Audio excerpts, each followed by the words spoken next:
Shri Kanakadurga జ్యోతిషాలయం phone ద్వారా జ్యోతిష్యం చెప్పబడును. కుటుంబ సమస్యలు, ఆరోగ్య సమస్యలు, వ్యాపార సమస్యలు, సంతాన సమస్యలు, భార్యాభర్తల సమస్యలు, కోర్టు సమస్యలు.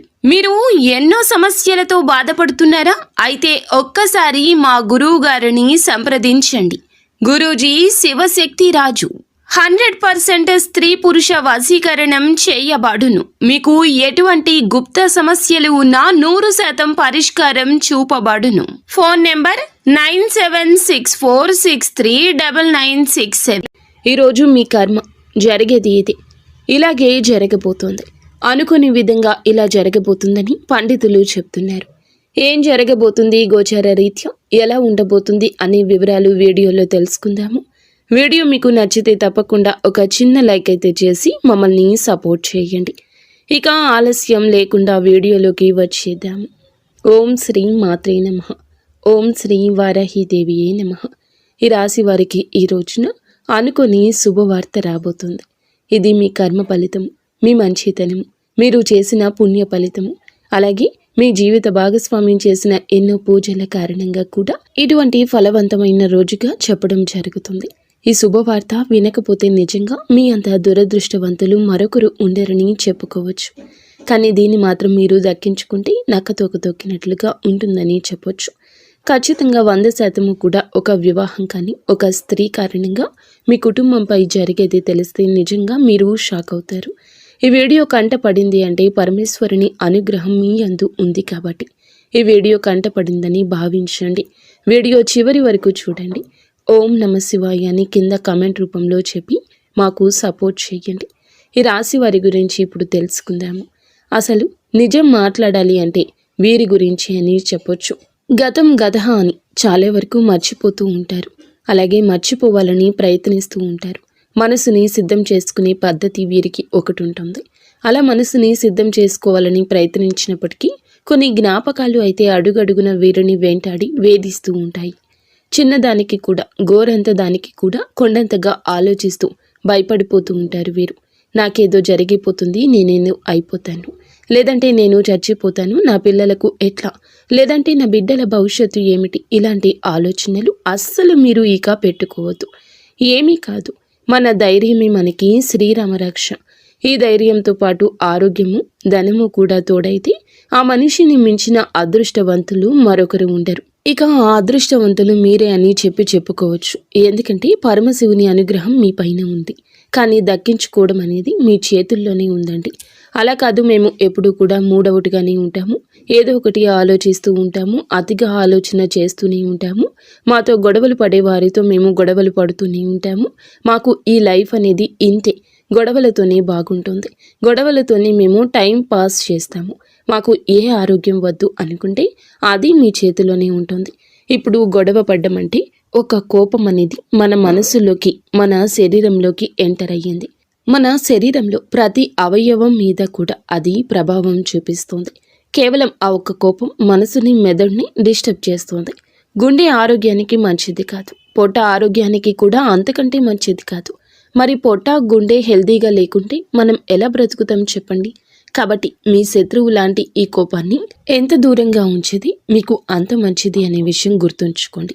మీరు ఇప్పుడు మీ మనసులో ఏదైతే అనుకుంటున్నారో, నేను హ్యాపీగా ఉంటాను, ఎవరిని పట్టించుకోను, గొడవలు పడను, ప్రశాంతంగా ఉంటాను, నా పని నేను చేసుకుంటూ ఉంటాను, నాకు నష్టాన్ని కలిగించే వారికి, నన్ను నష్టపరిచే వస్తువులకు నేను దూరంగా ఉంటాను, ఇప్పటి నుంచి నా గురించి నేను ఆలోచించుకుంటాను అని మీరు ఏదైతే నిర్ణయం మీద స్టిక్ అయ్యి ఉంటారో దాని మీదనే ఉండిపోండి.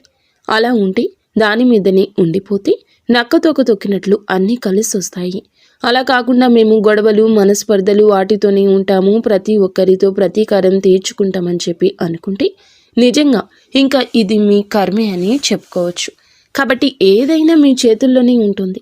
వదలడం అనేది మీ చేతుల్లోనే ఉంది, వదలకుండా ఉండడం అనేది కూడా మీ చేతుల్లోనే ఉంది. ఇక అది మీ ఇష్టం. ఇక కుటుంబం పైన ఒక పెళ్లి కానీ స్త్రీ అయితే చాలా వరకు కూడా కన్నుపడింది. ఒక 10 మందికి అప్పు ఉన్నా కానీ బ్రతకొచ్చు, కానీ 10 మంది ఏడుపులు ఉంటే బ్రతకలేము. నరదృష్టి అంతా ప్రమాదకరమైంది అన్నమాట.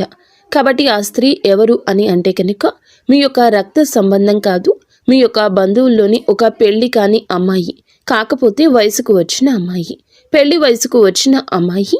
ఆ అమ్మాయి వయసు 22, 23, 25 దాకా ఉండొచ్చు.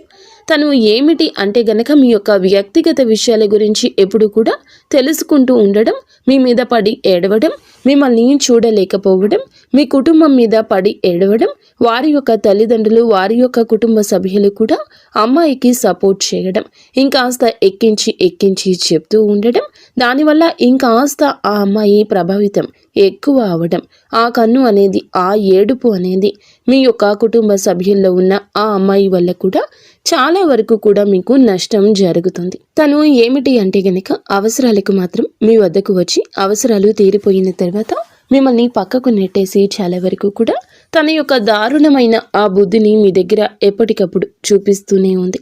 అది తెలిసి కూడా మీరు తెలియనట్లుగా వచ్చినప్పుడు చక్కగా నవ్వుతూ మాట్లాడడం, మంచిగా ఉండడం, మళ్ళీ వారి అవసరాలకు మిమ్మల్ని ఉపయోగించుకోవడం, వారి అవసరం తీరిపోయిన తర్వాత మిమ్మల్ని మళ్ళీ పక్కన పెట్టేసి వెళ్ళిపోవడం, ఇటువంటివి జరుగుతూనే ఉన్నాయి. ఎప్పుడైనా కానీ ఒక విషయం గుర్తుంచుకోండి, మనకి నష్టం చేసేవాళ్ళు మనకి అవసరాలకు ఉపయోగపడని వారు, మనకి ఎంత దగ్గర వాళ్ళు అయినా అంటే ఆప్తులైనా కానీ మనకి వారితో ఏ మాత్రమూ కూడా ఉపయోగం ఉండదు.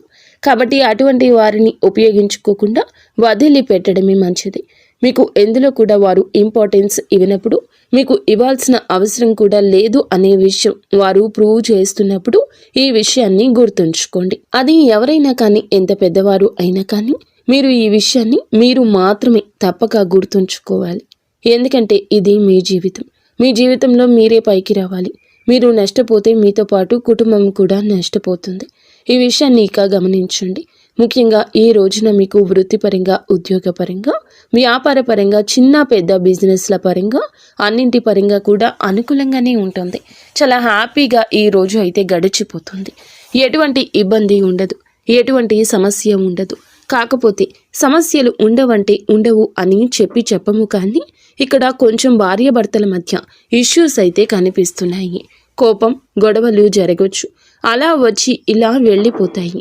కానీ ఇందువల్ల మీరు చాలా వరకు డిస్టర్బ్ అవుతారు. ఓవరాల్గా చూసుకుంటే రియల్ ఎస్టేట్ వారికి కానీ, రాజకీయ రంగంలో ఉన్నవారికి కానీ, సినీ రంగ పరిశ్రమలో ఉన్నవారికి కానీ, విద్యారంగంలో ఉన్నవారికి కానీ, వైద్య రంగంలో ఉన్నవారికి కానీ ఈ రోజున అనుకూలంగానే ఉంటుంది. ఇక ప్రేమికుల పరంగా చూస్తే చాలా డిస్టర్బెన్స్ కనిపిస్తుంది. దాదాపు విడిపోతారు అన్నంత వరకు కూడా ఈ రోజు వెళ్ళొచ్చు. మాట పట్టింపులు పెరిగి పెద్దవవచ్చు.